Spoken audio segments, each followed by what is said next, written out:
This computer. Okay, I see the recording up there. Can you see it? Yep. Yep. Okay, great. All right, so we'll keep an eye on that. Hi, everybody. Today is Saturday, May 2nd, and I'm speaking with Dawson, Baxter, and Rylee Wilson. Hi, guys. Hi, Susan. Hi. So why are we meeting today on a Saturday?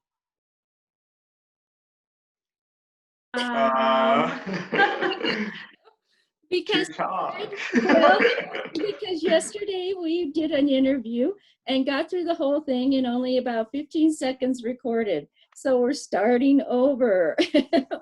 So yeah, I really appreciate you taking some time to do this again. Yeah, of course. Great. I think you have a really interesting story. So tell everyone how long you've known each other. We've known each other for about 6 years now. Okay, and where are you both from? We're both from Southwest Washington. Okay. And so 6 years ago, did you decide that you were going to come to Montana Western at the same time together as a plan for both of you? No, I think 6 years ago we were still sophomores in high school. Okay. So that definitely wasn't a plan. That Okay. didn't really become a plan until senior year of high school. Okay, so 4 years ago, basically, was when you decided to do that. Is that because you both had the interest in furthering your horsemanship skills? So I actually didn't know I was going to do the horsemanship program until I was a freshman at college. Wow. So I just came to be with Rylee and to check out a new state and a different school and get out of my comfort zone. But she definitely wanted to do the horsemanship program. Okay, well, now that brings up another question. So you came here, had you ridden before? Is it something that did interest you just as a, as a hobby or activity?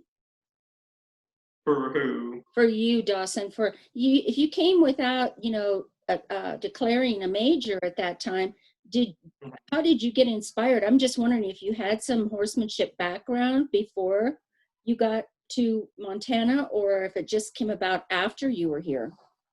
Yeah, so I grew up with draft horses. My family had a draft horse farm with Percherons, and so I always grew up in that. And then that kind of ended when I was about 14, 15. And so I still wanted to continue it. And when I came here, I actually joined the draft horse driving club and started doing stuff out at the center and was really interested in it. And so I knew that this was something that I wanted to learn more of. I didn't have a lot of like horse riding experience. I've ridden horses, but it never was like to this extent that we do at Western. And I'm glad that we kind of are doing this again, because you brought up an interesting point. So a lot of students go to college mainly for, a 4-year education, but may not know what field they want to be in after, they graduate, or even declaring majors. We still have, some students that are beginning their junior year that haven't really decided, and that's okay. It does work out, right? It definitely does. Yeah. So for you, Rylee, you said you knew what you wanted to do at Western when you first came here. So what was that exactly? Well, I knew for the most part. I knew that I definitely, for sure, wanted the natural horsemanship degree.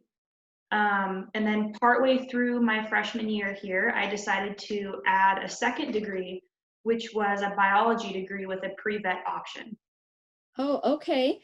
So now let's get up to the present day. How has COVID-19 affected your plans going forward after graduation? And so, yes, do tell us what your plans are, but you said that you were pre-vet. Did you apply for vet school? The vet school application process doesn't start until May. Oh, okay. So I'll work on the application this summer and it gets submitted in early September. Okay. So what are your plans for this summer? My plans for this summer are to work, hopefully get my biology internship done. But as you said, with the COVID-19 complications, it may not happen. Okay, so tell us a little bit about what those plans were before COVID-19 was a factor in those plans. So before COVID-19, I had planned to do my internship for my biology degree at a vet clinic back in Washington. Okay, Um, Now, with COVID-19, there are a lot of establishments, including veterinary offices, that aren't necessarily open to the public like they were before. right. So that's going to be a challenge. It might be, one of those situations where I'm still able to do the internship. I just do it at a later date. Mm-hmm. Okay. And any other, so talk about the internship that you had planned for France. And Dawson, you explained to me yesterday, how you went about attaining that internship. Can you give me give the students a little bit of an idea of how that came about?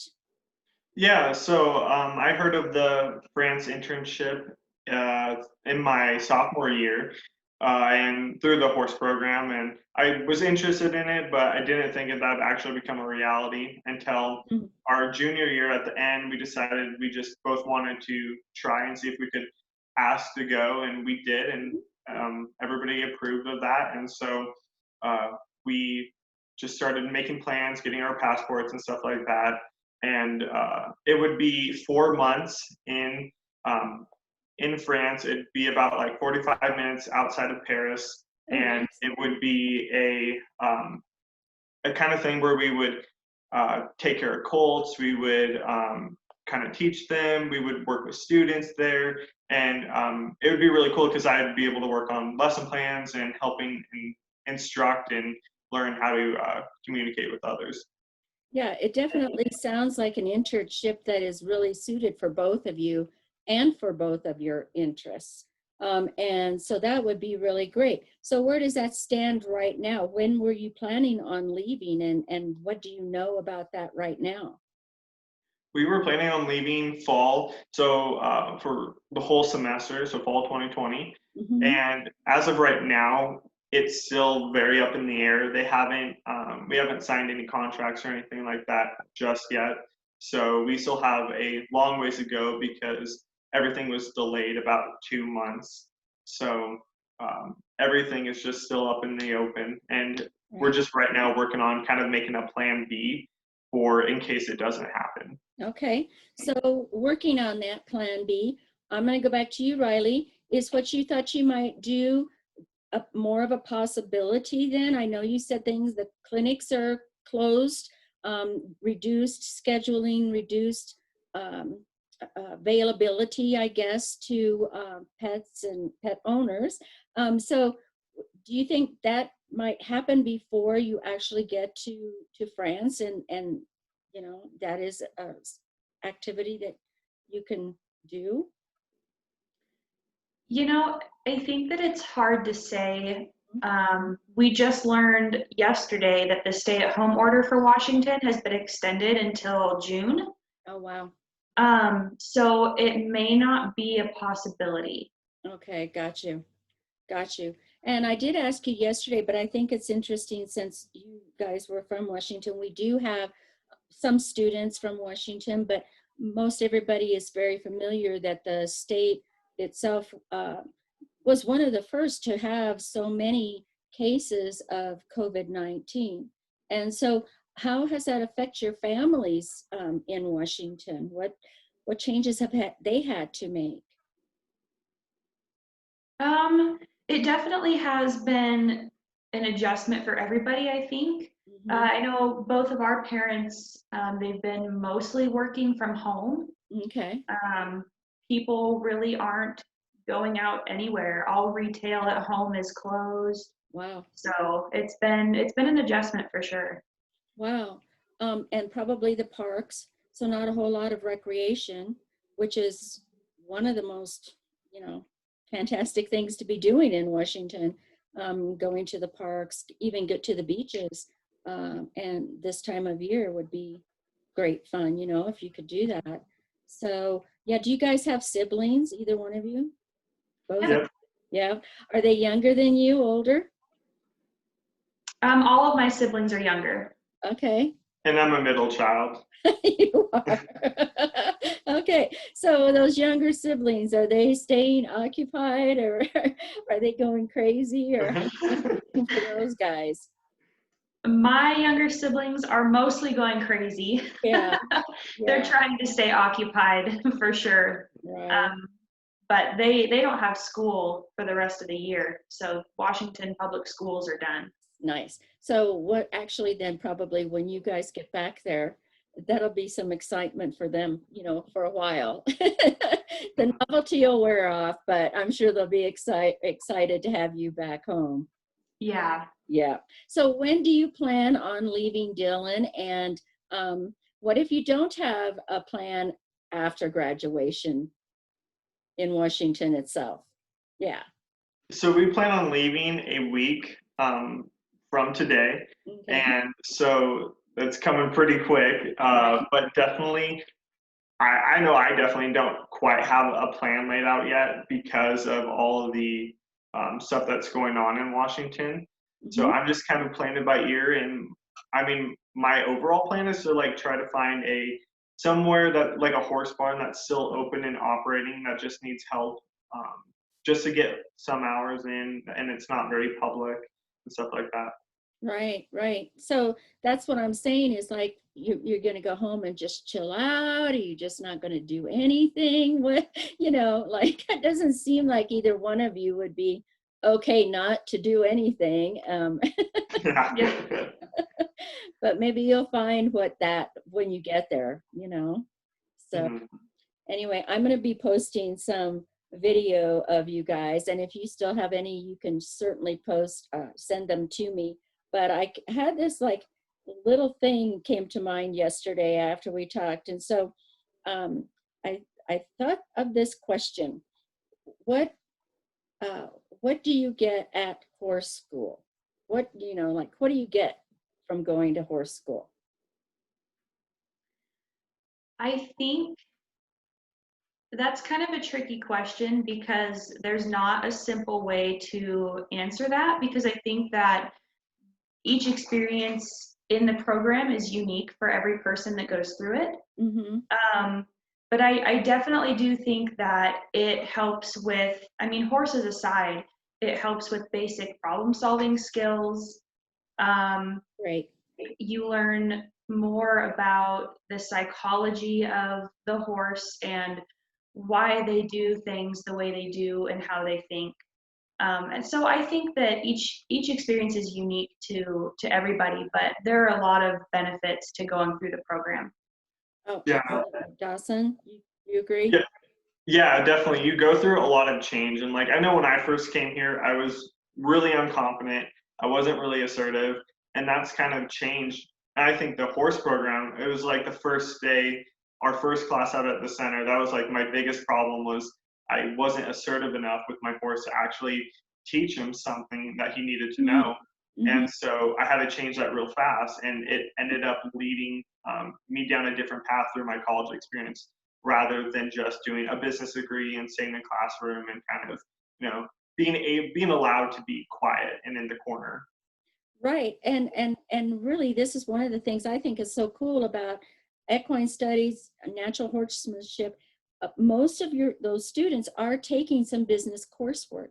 And so it's really giving you an overview, not only the science of equines, that you learn about horses, their makeup and all of that kind of thing, but their behavior, right? And then rider behavior, and there's just so much that's involved, and then the business of having a training facility, or the business of even doing hourly lessons with a person, or a person that's handicapped, understanding how that can benefit. So there really is a lot of opportunity within the fields itself. Mhm. I think that's really great. I think that's great. So I might have lost your sound, but I am going to just let you know one other thing before I let you go.